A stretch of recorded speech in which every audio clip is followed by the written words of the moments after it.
Hello વિદ્યાર્થી મિત્રો, હું હાર્દિક સર આજે આપણે વાસ્તવિક સંખ્યાઓનો ભાગ 2 લઈને આવી રહ્યો છું અને આજે આપણે વાસ્તવિક સંખ્યાઓમાં હજુ ડીપમાં આપણે એના વિશેના દાખલાઓ અને અવયવ ગ્રુપ્સ વિશે શીખીશું. તો ચાલો, રેડી છો તમે બધા? ઓકે, ચાલો. સૌથી પહેલા આપણે કાલનું રિવિઝન કરીએ. તો કાલે આપણે જે શીખેલા હતા કે એ તમે આગલા લેક્ચરમાં એના વિડિયોની અંદર જોઈ શકો છો. એમાં આપણે શીખ્યા હતા કે બધી જ અવિભાજ્ય સંખ્યાઓનો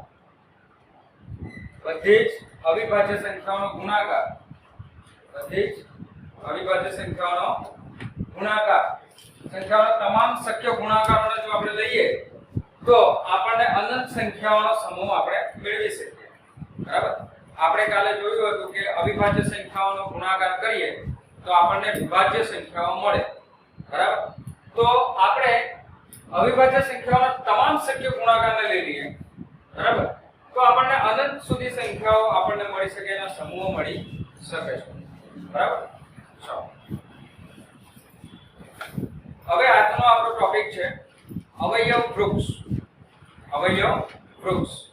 અવયવ ગ્રુપ્સના દાખલા ગણતા પહેલા સૌપ્રથમ આપણે અવયવ ગ્રુપ્સના લખવાની રીત અને જે નિયમો છે એ પ્રમાણે આપણે લખીશું. જો આપેલી સંખ્યા કોઈ પણ આપેલી સંખ્યા તમને હોય, એ આપેલી સંખ્યાને તમારે અહીંયા લખવાની છે. આપેલી સંખ્યાની મારી ડાબી બાજુ એટલે તમારી પણ ડાબી બાજુ લેફ્ટ સાઈડ પર તમારે અવિભાજ્ય સંખ્યા લખવાની છે. શું લખવાનું છે? ડાબી બાજુ હંમેશા અવિભાજ્ય સંખ્યા જ આવવી જોઈએ. જમણી બાજુ વિભાજ્ય સંખ્યા આવશે. કઈ સંખ્યા આવશે જમણી બાજુ? વિભાજ્ય સંખ્યા. જ્યારે આપણે આપેલ સંખ્યાની બે ડાળીઓ કરીએ છીએ તો એ બે ડાળીઓમાંની ડાબી બાજુની ડાળી કેવી હશે? અવિભાજ્ય સંખ્યા હશે. જમણી બાજુની ડાળી વિભાજ્ય સંખ્યા હશે. અને જ્યારે પાછા એ જ વિભાજ્ય સંખ્યા જે આપણને મળી છે એમાંથી પણ બે ડાળીઓ બહાર કાઢીએ, બે બ્રાન્ચીસ આપણે બહાર કાઢીએ તો એમાંથી એક જે બ્રાન્ચીસ હશે એ ડાબી બાજુની બ્રાન્ચીસમાં આપણે અવિભાજ્ય સંખ્યા લખવાની છે અને જમણી બાજુની સંખ્યામાં, જમણી બાજુના ખાનામાં આપણે વિભાજ્ય સંખ્યાઓ લખવાની છે. અને જ્યાં સુધી આપણને અંતમાં અવિભાજ્ય સંખ્યા ના મળે ત્યાં સુધી આ પ્રક્રિયા આપણે ચાલુ જ રાખવાની છે. અને અંતમાં જે આપણને સંખ્યા મળશે એ બંને સંખ્યા અવિભાજ્ય સંખ્યા અને અવિભાજ્ય સંખ્યા જ હશે. બરાબર? ચાલો એક ઉદાહરણ દ્વારા આપણે સમજીએ કે આ અવિભાજ્ય સંખ્યાને આપણે કેવી રીતે લખવાની છે, વિભાજ્ય સંખ્યાને કેવી રીતે લખવાની છે, ગ્રુપ્સ કેવી રીતે બનાવવાનું છે, એ આપણે એક ઉદાહરણ દ્વારા સમજીએ. ઉદાહરણમાં આ જે સંખ્યા છે 32,760. સૌથી પહેલા આપણે એના અવયવ પાડીશું આ રીતે. આ તમે નાના ધોરણોમાં શીખ્યા છો કે આવી રીતે અવયવ પાડવાના. બરાબર? સૌથી પહેલા આપણે શું કર્યું છે? 32,760 ના અડધા કર્યા 16,380. તો આપણે અહીંયા કેટલા લખ્યા? 2. એવી જ રીતે 16,380 ના અડધા કરીશું 8,190. અડધા કર્યા એટલે આપણે 2 લખ્યા. બરાબર? અને આ રીતે પણ તમે જોઈ શકો છો કે 8,190 ગુણ્યા 2 કરો તો આ સંખ્યા તમારી આવી જશે. બરાબર? આ 16,380 એના 2 ગણા કરો તો તમને 32,760 આવે. આ રીતે તમે અવયવ પાડવાના છે. 4,095 બરાબર 8,190. હવે 2 વડે ભાગ નથી ચાલતો તો આપણે 3 વડે ભાગ ચલાવ્યો. 3 વડે ભાગ ચલાવ્યો તો 1365 એના 3 ગણા કર્યા તો આપણને 4,095 મળ્યા. 455 ના 3 ગણા કર્યા તો 1365 મળ્યા. 91 ના 5 ગણા કર્યા, કેમ કે હવે 3 થી પણ ભાગ નથી ચાલતો તો 5 થી આપણે પ્રયત્ન કરીશું તો 5 થી આપણને જવાબ મળ્યો. બરાબર? તો 91 જવાબ આપ્યો. ત્યાર પછી 5 થી ના ચાલ્યો ભાગાકાર તો આપણે 7 થી પ્રયત્ન કર્યો તો 7 થી 91 ના 7 થી ભાગાકાર કર્યો તો 13 જવાબ આવ્યો. અને 13 અવિભાજ્ય સંખ્યા છે. તો 13 એકુ 13. આવા ગુણાકાર તમે નાના ધોરણોમાં આવા ભાગાકાર તમે નાના ધોરણોમાં શીખી ગયા છો. અવયવ પાડતા તમે આવા નાના ધોરણોમાં શીખી ગયા છો. હવે આ જ સંખ્યાને આપણે અવયવ વૃક્ષમાં આ રીતે લખીશું.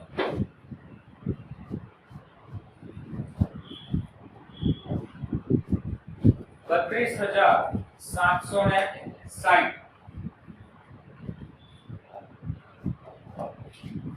ડાબી બાજુની બ્રાન્ચીસમાં અને જમણી બાજુની બ્રાન્ચીસમાં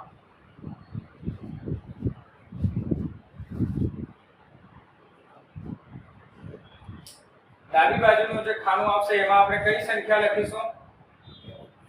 અવિભાજ્ય કે વિભાજ્ય? કઈ સંખ્યા લખીશું આપણે? અવિભાજ્ય. તો અવિભાજ્ય સંખ્યા કઈ આવશે?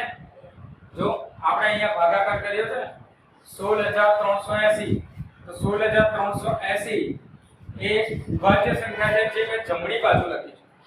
અવયવ વૃક્ષની જમણી બાજુ લખી છે. ડાબી બાજુ શું આવશે? 2. પાછી આપણે બે ધાડીઓ કરીએ એમાંથી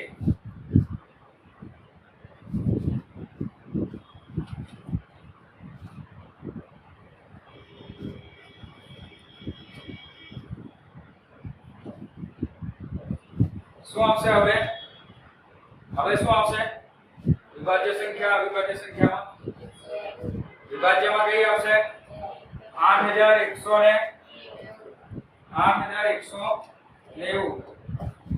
8190 અને એના ડબલ કરીએ તો આપણને કઈ સંખ્યા મળે છે? 16380.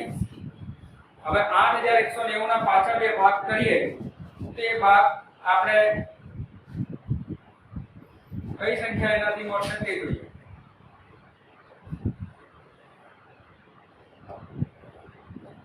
તો 8190 ના આપણે ભાગ કરીશું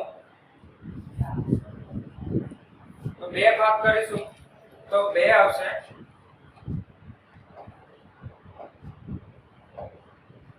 2 વડે ભાગ કરીશું તો આપણે 4095 આવશે. સમજ પડે છે? હવે 4095 ના પાછા બે ભાગ કરીશું તો બે ભાગમાં એક 3 ગણા પણ હોઈ શકે, 4 ગણા પણ હોઈ શકે કોઈ સંખ્યા. તો અહીં હવે 4095 ને 2 થી ભાગ નથી ચાલતા તો આપણે જો અહીંયા સુધી આપણે લખી લીધું છે 2 આવી ગયા, 2 આવી ગયા, 2 આવી ગયા. હવે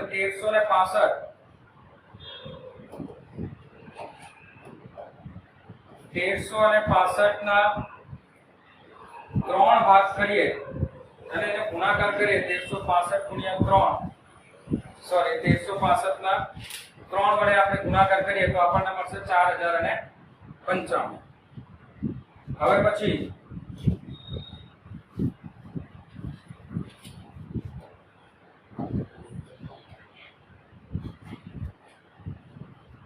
શક્ય હોય તો અહીંયા આપણે આ જ પેજ પર લઈ લઈએ.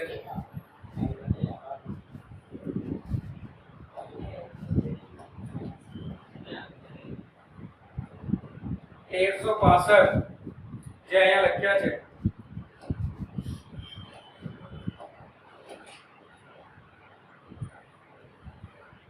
એના પાછા આપણે બે ભાગ કરીશું.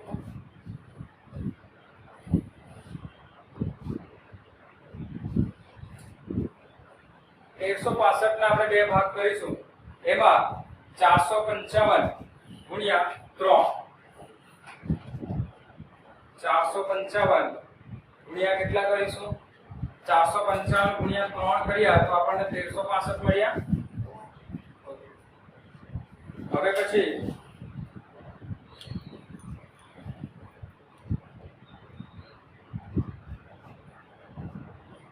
455 ના પાછા ભાગ કરીશું. આ રીતે વૃક્ષ નીચે અને નીચે એની ડાળીઓ બનતી જશે અને વૃક્ષ આપણું તૈયાર થતું જશે. 455 91 into 5 તો 91 into 5. ડાબી બાજુ આપણે જેટલી પણ સંખ્યા લખીશું બધી જ સંખ્યા અવિભાજ્ય સંખ્યા હશે, જમણી બાજુની સંખ્યા વિભાજ્ય હશે. અને હવે અંતમાં જોજો કેવી રીતે આપણે કરીશું. અંતમાં 91 ના 2 ભાગ કરીશું. 91 ના 2 ભાગ કરીશું તો જવાબ આવશે 13 સત્તા 51 અને 13 71 આપણે લખવાની કોઈ જરૂર નથી.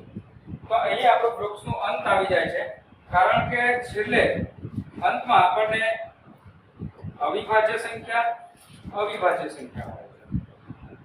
ઓકે, ચાલો શરૂઆતથી પાછા એકવાર આપણે જોઈએ તો 32760 એના 2 ભાગ કર્યા 16380 અને 2. 16380 ના 2 ભાગ કર્યા 8190 ગુણ્યા 2 કરો તો 16380. 4095 ગુણ્યા 2 કરો તો 8190.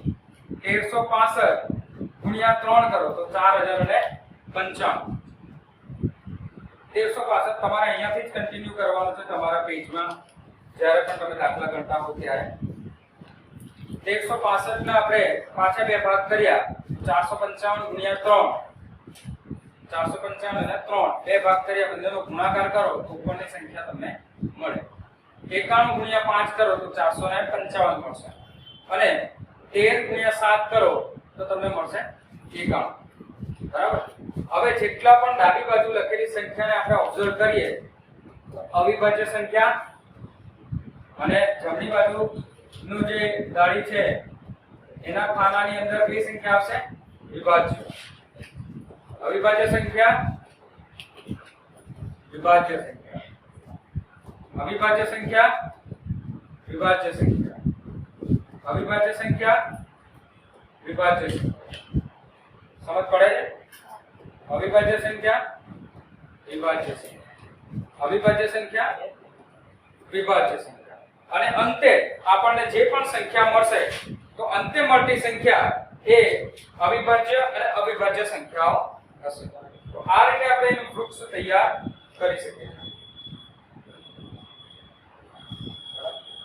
તો આ રીતે 32760 એના જે અવિભાજ્ય અવયવો છે એ અવિભાજ્ય અવયવોને તમે વૃક્ષની રીતે લખવા હોય તો આ જ અવયવોમાં જે ડાબી બાજુ આપણે જે અવિભાજ્ય અવયવ આવ્યા એ બધા જ અવયવોને તમે એક સાથે આ રીતે લખી શકો છો.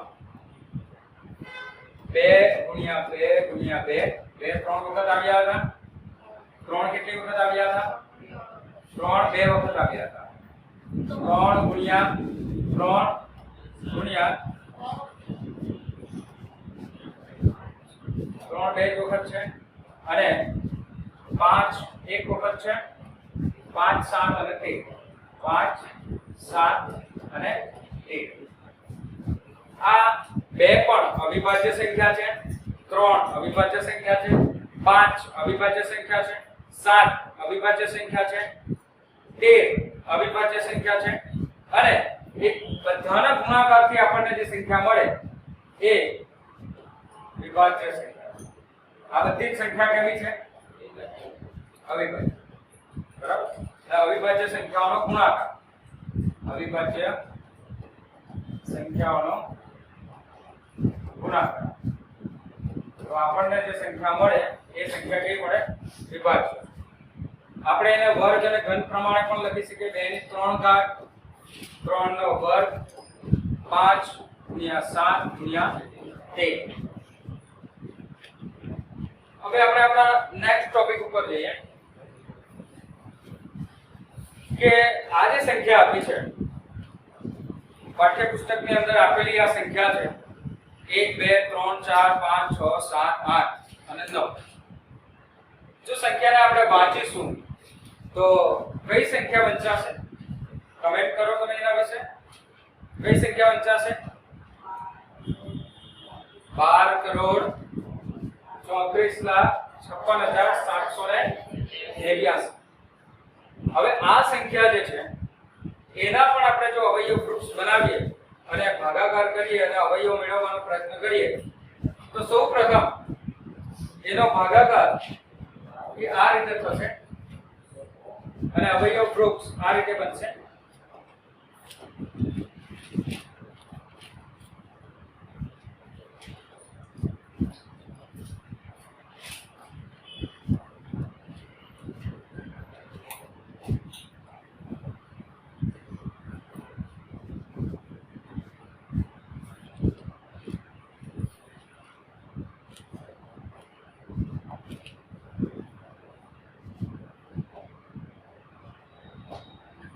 ચાલો સંખ્યા છે 1 2 3 4 5 6 7 8 અને 9 12,34,56,782 પાઠ્યપુસ્તકની જ આ સંખ્યા છે અને આ સંખ્યા યાદ રાખવી જરૂરી છે કારણ કે એના જે અવયવો છે એ અવિભાજ્ય અવયવો મોટી સંખ્યા છે 3000 ની આસપાસના એના અવયવો છે ચાલો તો પહેલો અવયવ આપણો આવશે 3 અને 4,11,52,263 તો 3 એ અવિભાજ્ય સંખ્યા આ આપેલ સંખ્યા વિભાજ્ય પાછા વિભાજ્ય સંખ્યા આવી એના આપણે અવયવ કાઢવાનો પ્રયત્ન કરીએ ભાગાકાર કરીને તો એના અવયવ પાછા આવશે 3 અને 13,71,000 1 લાખ છે 1 કરોડ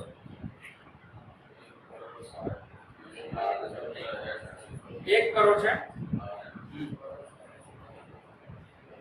1 કરોડ 37,17,421 હવે આ બે સંખ્યા છે આ જે સંખ્યા છે આ સંખ્યાને આપણે જ્યારે ભાગાકાર કરીશું તો આપણને 2 વડે પહેલા પ્રયત્ન કરીશું 3 વડે પ્રયત્ન કરશું 4 વડે 4 તો વિભાજ્યમાં આવશે 5 7 પછી 11 13 17 19 23 દરેક વિભાજ્ય સંખ્યાઓનો તમે ગુણાકાર કરીને પ્રયત્ન કરી શકો તો આ સંખ્યા તમને જલ્દી મળવાની નથી પરંતુ જ્યારે તમે એ સંખ્યામાં 3607 અને 3803 આ બે સંખ્યાઓનો ગુણાકાર કરશો ત્યારે જ તમને આ સંખ્યા 1,37,17,421 જોવા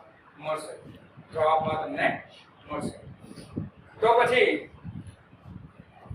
આ બધી સંખ્યા અવિભાજ્ય આવી આ સંખ્યા અવિભાજ્ય આવી ડાબી તરફની બધી સંખ્યા અને આ સંખ્યા આવશે વિભાજ્ય પરંતુ હવે 3607 એ સંખ્યા અવિભાજ્ય સંખ્યા છે કેવી સંખ્યા છે અવિભાજ્ય સંખ્યા છે અને આ પણ અવિભાજ્ય સંખ્યા છે એના કોઈ અવયવ વૃક્ષ આપણે નીચે એની ડાળીઓ કરી શકતા નથી બરાબર અવયવ વૃક્ષને અહીં આપણે અંત જ લાવી દેવો પડે બરાબર ત્યાર પછી એના કોઈ અવયવ પડતા નથી સિવાય એક આપણે લખતા નથી એટલે અહીંયા આ બંને સંખ્યા પણ અવિભાજ્ય સંખ્યા છે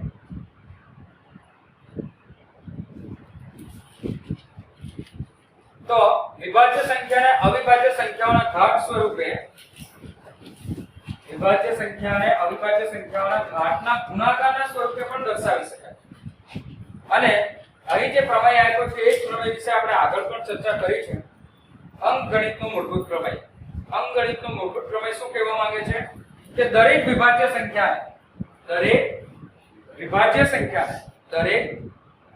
સંખ્યાને તેના અવયવોના ક્રમને અવગણીને તમે અવગણી લો અવયવો તમે આગળ પાછળ ગમે તે ક્રમમાં લખો ચડતા ક્રમમાં લખો ઉતરતા ક્રમમાં લખો કે પછી કોઈ પણ ક્રમ વગર તમે ગમે તે રીતે લખો તો પણ અવિભાજ્ય સંખ્યાઓના ગુણાકાર તરીકે આપણે અનન્ય રીતે એટલે એક અને માત્ર એક જ રીતે આપણે એને લખી શકીએ છીએ ઉદાહરણ તરીકે 2 * 3 * 5 * 7 2 તારીખ 6 6 પંચા 30 30 * 7 210 તો જે આપણને જવાબ મળે છે એ 210 મળે છે હવે આપણે અહીંયા ચડતા ક્રમને આપણે ધ્યાનમાં લીધું છે પરંતુ અહીંયા કોઈ ક્રમ આપણે લીધો નથી ચડતો ક્રમ કે ઉતરતો ક્રમ અને એનો આપણે ગુણાકાર કરીએ 3 પંચા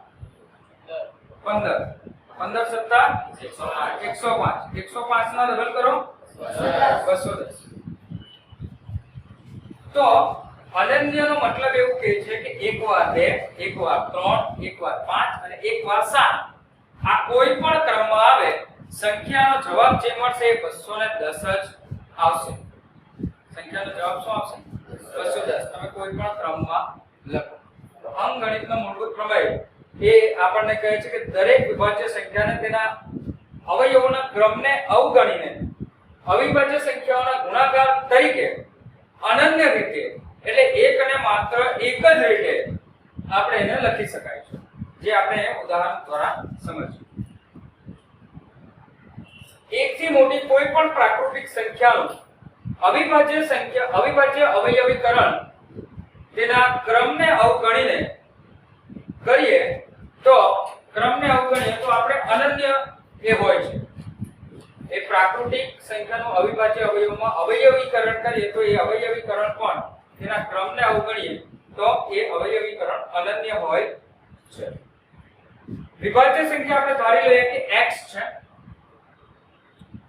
પણ જ્યારે આપણે વિભાજ્ય સંખ્યાના અવયવો કરીશું તો p1 p2 p3 pn આ બધી p1 p2 p3 સંખ્યાઓ વચ્ચે કોઈ પણ ચિહ્ન નથી એટલે ગુણાકાર દર્શાવે છે. શું દર્શાવે છે? ગુણાકાર. અહીં pn સુધી એટલે અનંત સુધી જો આપણે અનંત પ્રાકૃતિક સંખ્યાઓ સુધી ગુણાકાર કરી શકીએ તો એ સંખ્યાઓ જે પણ હોય એ બધી સંખ્યાઓ કેવી હશે? અવિભાજ્ય. જ્યાં p1 p2 p3 p થી n સુધીની અવિભાજ્ય સંખ્યા છે. જેમ કે આપણે ઉદાહરણમાં હમણાં જ સમજ્યા 210. તો 210 ના આપણે અવયવ પાડીએ તો 2 ને આપણે લઈએ p1, 3 ને લઈએ p2, 5 ને લઈએ p3 અને 7 ને લઈએ p4. તો આવી n માની પ્રાકૃતિક સંખ્યાઓની કોઈ પણ સંખ્યા જે અવિભાજ્ય છે એનો ગુણાકાર કરીએ તો આપણને મળશે એ વિભાજ્ય સંખ્યા જ મળશે.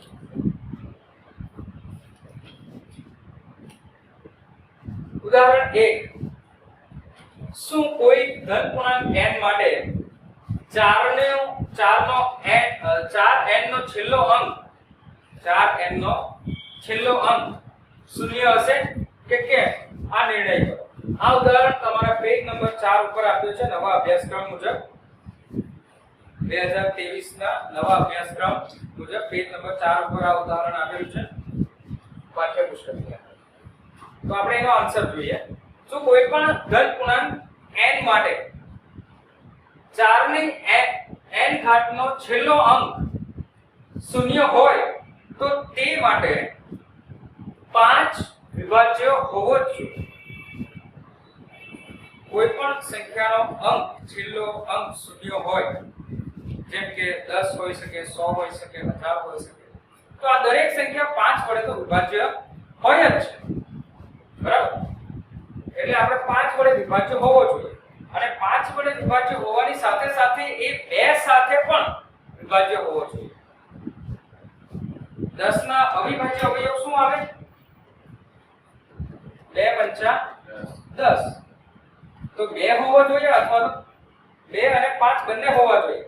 પરંતુ આપણા આ કેસમાં આ શક્ય નથી કારણ કે 4 ની n ઘાતમાં 2 નો વર્ગ એટલે 2 જ અવયવ આવે છે.